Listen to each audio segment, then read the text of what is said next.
Hello, and welcome to our New Year's traditions and superstitions. Again, this is probably one of the most popular blog posts that we've put out in the last few years. So people always have questions for us, breaking down, I guess, some of our favorite traditions and superstitions. So, New Year's traditions and superstitions. These are some of the fun and quirky things that we have attempted to do over the years, and I know we're tweaking some of the ones even that we're doing this year. So we'll start. First one is the kiss at midnight.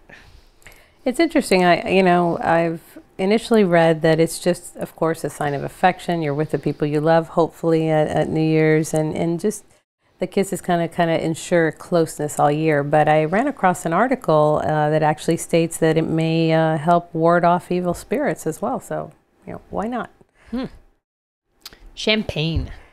This is done everywhere, whether it's the U.S., France, Germany, Slovakia, Czech Republic. It's just such a popular way to just, it makes noise, of course, when you pop the cork, which we're going to talk about the importance of making noise, and it's just a way to celebrate the new year. Now, again, I read some interesting things. Some people put an earring or a ring inside gold jewelry and drink it. Just please make sure no choking, that you take your ring out.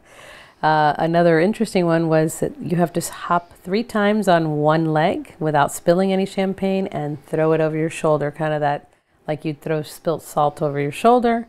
And that's kind of just throwing away any bad that might be following you from the previous year into the new one. But make sure we're using inexpensive champagne and your good stuff for the toast.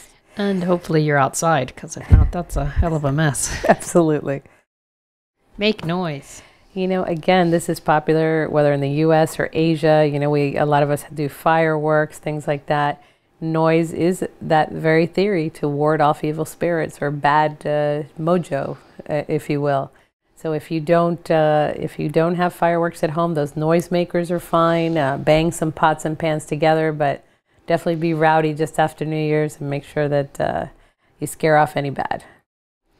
Colored underwear. This was an interesting one. Again, it's in so many cultures. I would say the least followed here in the U.S., but many Latin American cultures and Asian, they feel that each color represents something different. So if you're looking for, love, then, or let's make clear, pink is if you want new romance.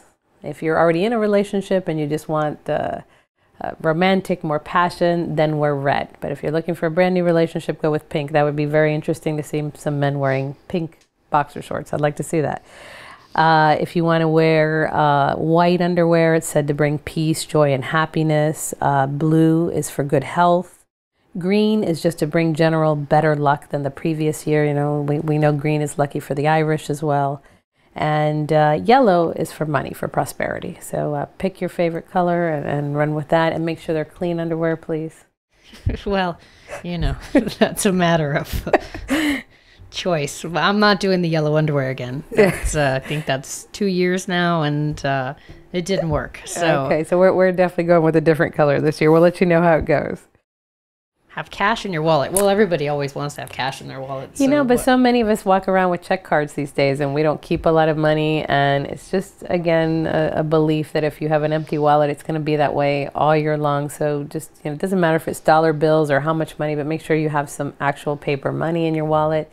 And another point on money is they say don't loan any money on that day, because then you'll be loaning people money all year long. On New Year's Day, not New Year's Eve. Exactly, New Year's Day. So make sure that you have cash in your wallet on New Year's Eve going into New Year's Day, and don't loan any money on New Year's Day.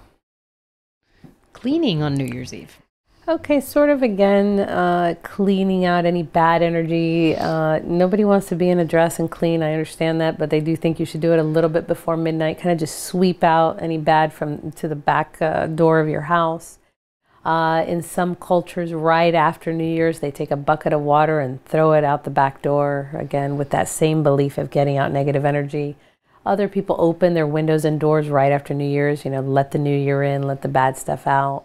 I've even heard having clean sheets, starting with a clean slate. So I think it's important to kind of stay, or if you want to be organized in the coming year, just kind of try to have your house in order. And But make sure you do it before New Year's, because then the Chinese believe that cleaning on New Year's Day is bad. If you use a knife, you're gonna cut your luck.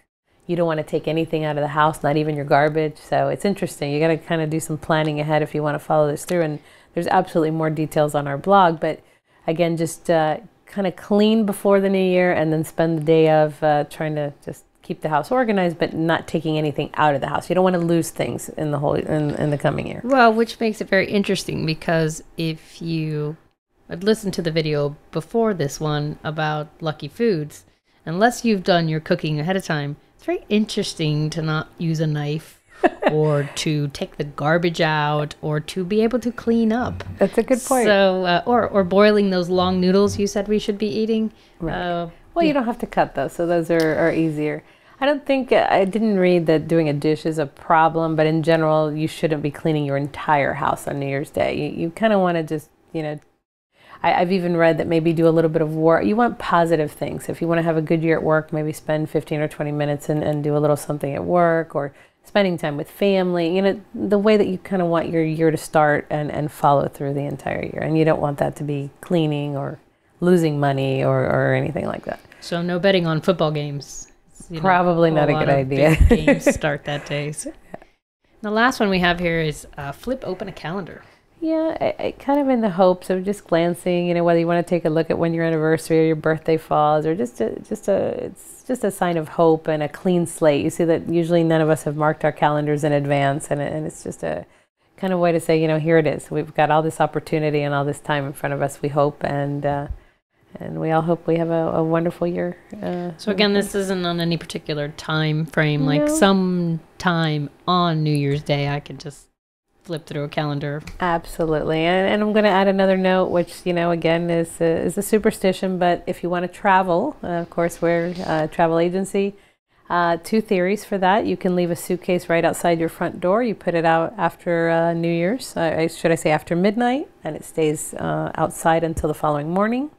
Or you actually pack a backpack or a carry-on, and you're supposed to walk up and down your driveway or around the block. Yes, that's been fun. The neighbors have seen us do that quite a few years in a row now. I don't know that it brought us any extra luck for travel, but it's always worth all these trying. Things are fun, they're different, and maybe you start a new family tradition.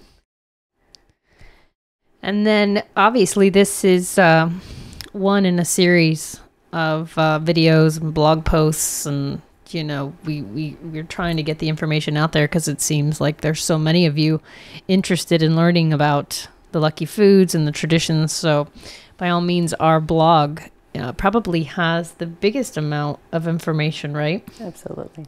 And then we recently started a Pinterest board where we have just something focusing on New Year's, where you can see everything pinned, not only our pins, but a lot of the pins that we've found along the way that have given us ideas for new things. And then obviously this video, which you may have found on YouTube.